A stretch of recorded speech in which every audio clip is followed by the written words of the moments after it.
Welcome to HorrorBabble. Continuing our second volume of When Horror Meets Science Fiction this week is a short story by American author Charles V. DeVette by the name of There is a Reaper. A man, given a month to live, wonders what awaits him after death, but how to find out before passing away. We hope you enjoy this one.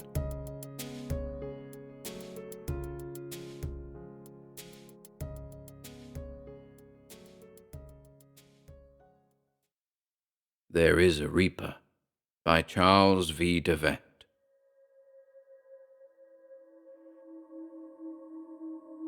The amber brown of the liquor disguised the poison it held, and I watched with a smile on my lips as he drank it.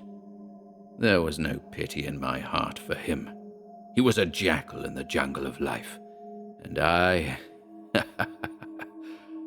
was one of the carnivores. It is the lot of the jackals of life to be devoured by the carnivore. Suddenly, the contented look on his face froze into a startled stillness. I knew he was feeling the first savage twinge of the agony that was to come.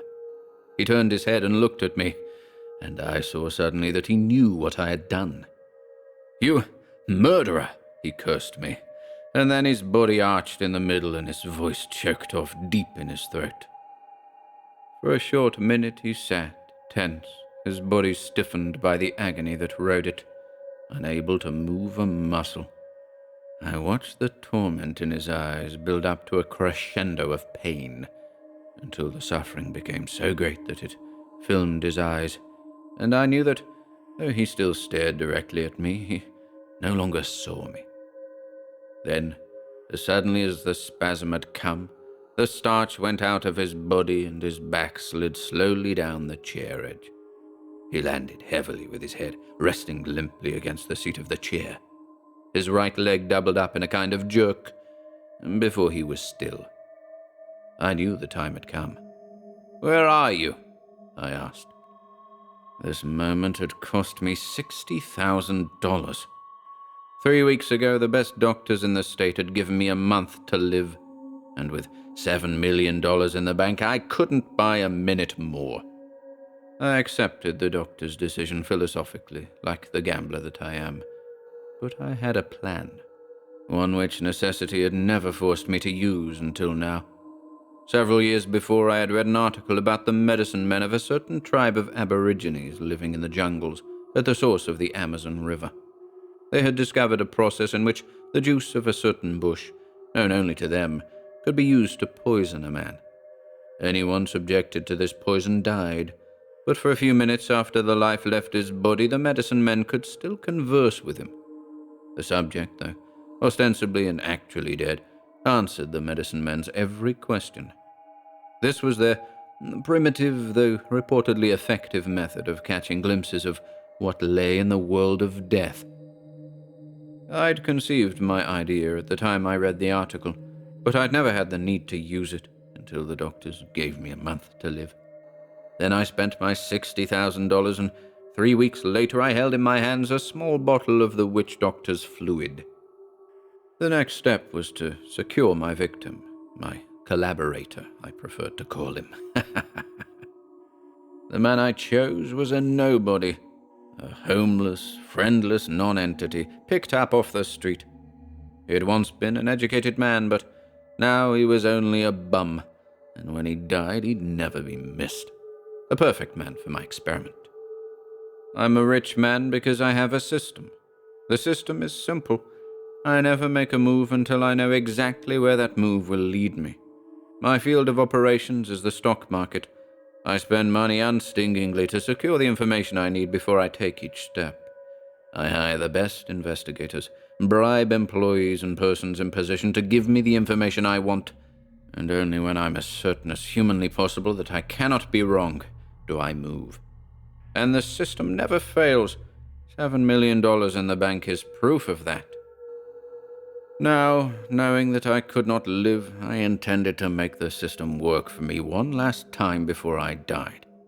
I'm a firm believer in the adage that any situation can be whipped, given prior knowledge of its coming, and, of course, its attendant circumstances. For a moment he did not answer, and I began to fear that my experiment had failed. "Where are you?" I repeated, louder and sharper this time. The small muscles about his eyes puckered with an unnormal tension, while the rest of his face held its death frost. Slowly, unnaturally, as though energized by some hyper-rational power, his lips and tongue moved. The words he spoke were clear. I'm in a tunnel," he said. "It is lighted dimly, but there is nothing for me to see." Blue veins showed through the flesh of his cheeks like watermarks on translucent paper. He paused, and I urged, "Go on." "I am alone," he said. "The realities I knew no longer exist, and I am damp and cold. All about me is a sense of gloom and dejection. It is an apprehension, an emanation so deep and real as to be almost a tangible thing. The walls to either side of me seem to be formed, not of substance, but rather of the soundless cries of melancholy, of spirits I cannot see. I am waiting in the gloom for something which will come to me. That need to wait is an innate part of my being, and I have no thought of questioning it." His voice died again. "What are you waiting for?" I asked. "I do not know," he said, his voice dreary with the despair of centuries of hopelessness. "I only know that I must wait. That compulsion is greater than my strength to combat." The tone of his voice changed slightly. "The tunnel about me is widening, and now the walls have receded into invisibility. The tunnel has become a plain, but the plain is as desolate, as forlorn and dreary as was the tunnel, and still I stand and wait. How long must this go on?" He fell silent again, and I was about to prompt him with another question.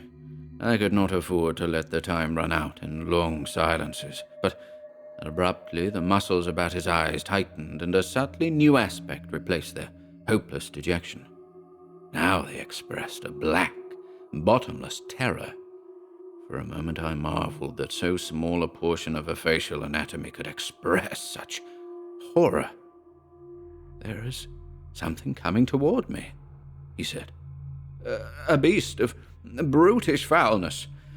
Beast is too inadequate a term to describe it, but I know no words to tell its form.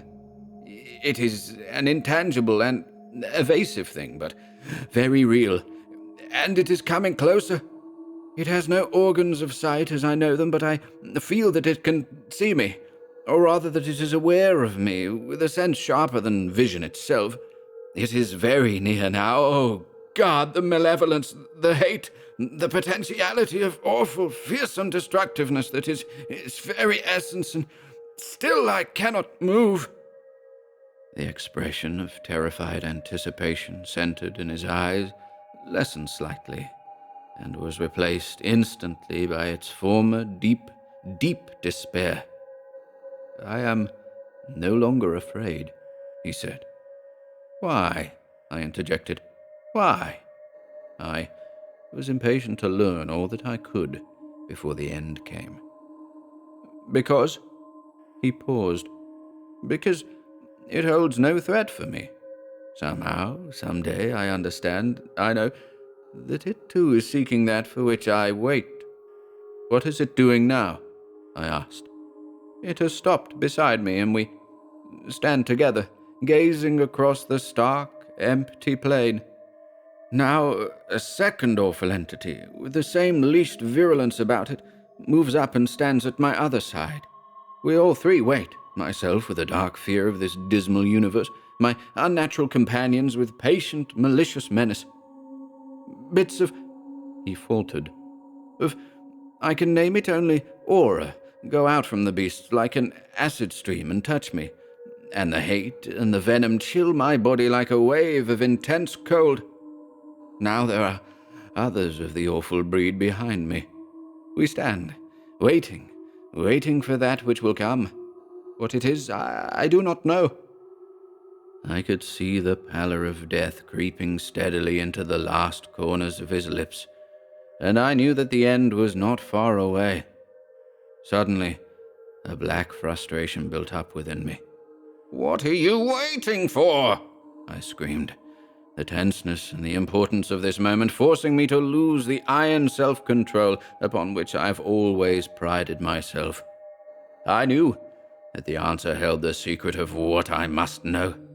If I could learn that, my experiment would not be in vain, and I could make whatever preparations were necessary for my own death. I had to know that answer. Think! I pleaded. What are you waiting for? I do not know. The dreary despair in his eyes, sightless as they met mine, chilled me with a coldness that I felt in the marrow of my being. I do not know, he repeated. Yes, I do know. Abruptly, the plasmatic film cleared from his eyes, and I knew that for the first time since the poison struck, he was seeing me, clearly. I sensed that this was the last moment before he left for good. It had to be now. Tell me, I command you, I cried. What are you waiting for? His voice was quiet as he murmured, softly, implacably, before he was gone. We are waiting, he said, for you.